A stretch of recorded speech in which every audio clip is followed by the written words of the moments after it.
Really, my first 30 days really made me feel like I miss driving through the desert.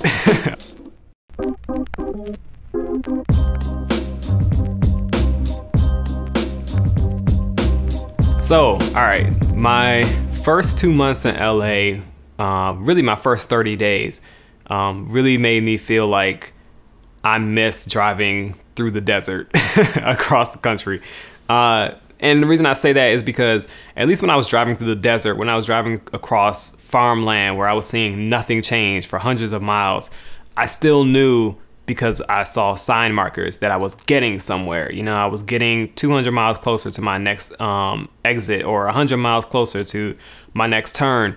It really felt like I was still making some sort of progress, right? But now, being here on a day-to-day basis, especially in January, it just felt like I was just doing things and not having any real clue how I was getting any closer to what I really want to do.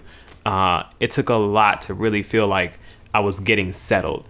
My first 2 weeks, I really spent a lot of time just catching up with people, you know, connecting with friends, people who I know out here.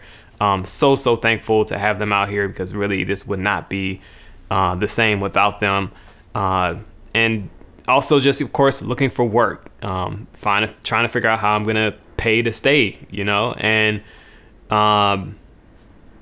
I really just spent a lot of time Craigslist and others, you know, job search engines, job boards, trying to find ways to get myself on set, trying to find production work and stuff like that, as well as regular jobs or whatever.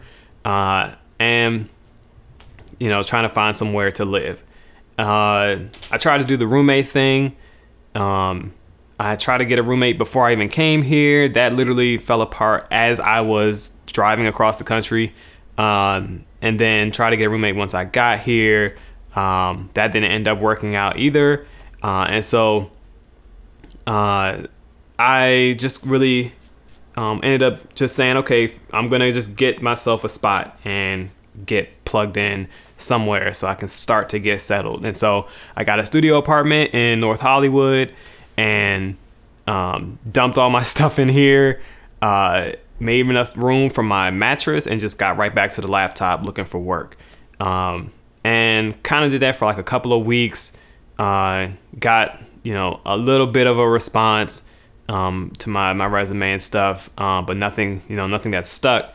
And so I just said, all right, been doing this kind of hard for 2 weeks, and said, all right, let me at least take an afternoon and go to the beach. And so I went down to Santa Monica, kind of impromptu. I say I planned it, but I didn't really plan it. I was already on the road when I decided, you know, this is what I'm going to do. But nonetheless, I went and really was glad that I did. Being able to see the Pacific for the first time, having it be sort of that moment that I'm realizing I just finished traveling from coast to coast. That was really, really moving. It was really a great moment to just kind of take in the achievement, take in the moment, take in the reality of making this move.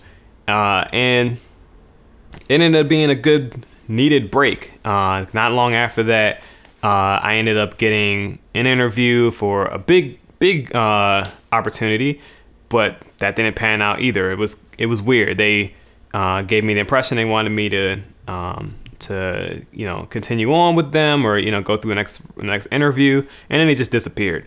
But I'm getting used to that, because from what I've experienced and what other people have told me, that's the reason why they call this La La Land, because there's a lot of fakeness, a lot of flaking that goes on here, and people just kind of saying, oh yeah, we're excited about doing this or that with you, and then they just kind of disappear.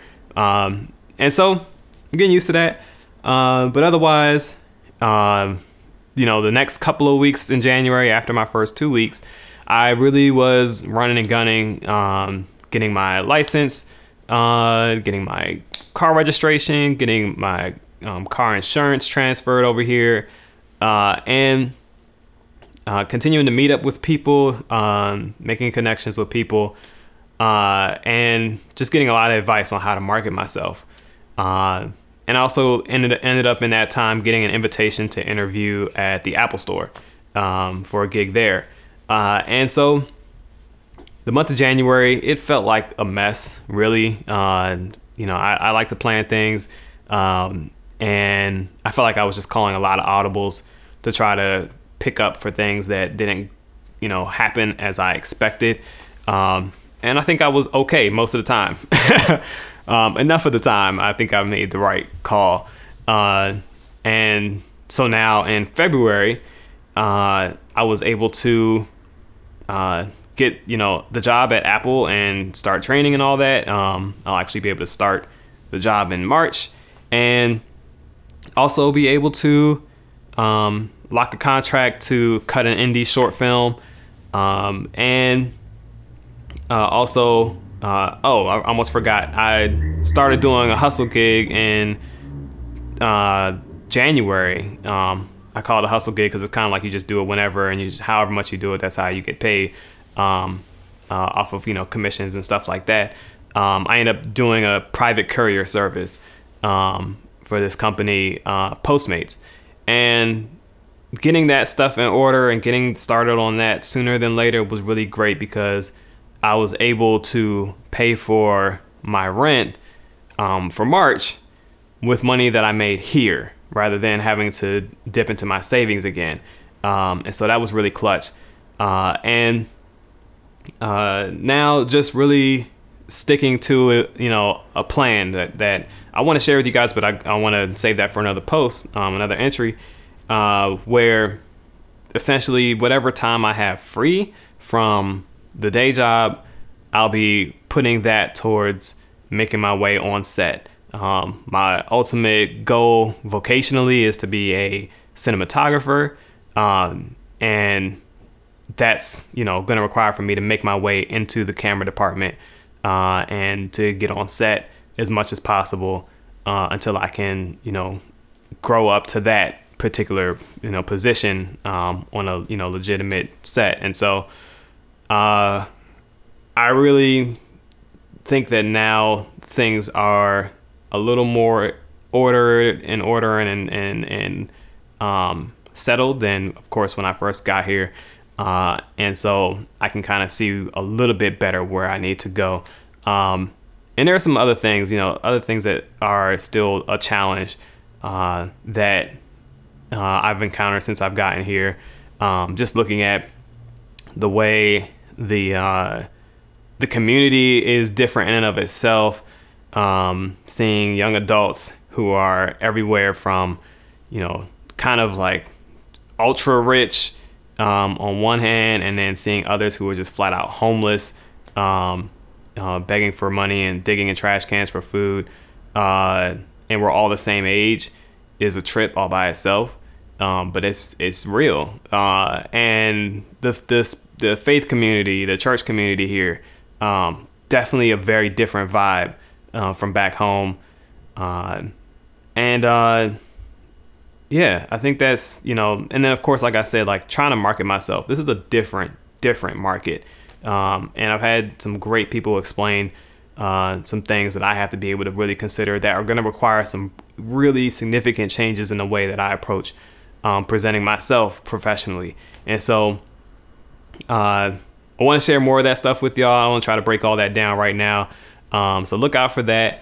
I will try to share more often.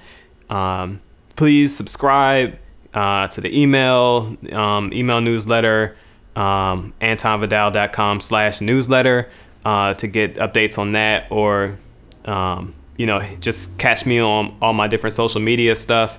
Anton Vidal pretty much everywhere. So that's it for now. Hope you are doing well, and hope to talk to you soon. Peace.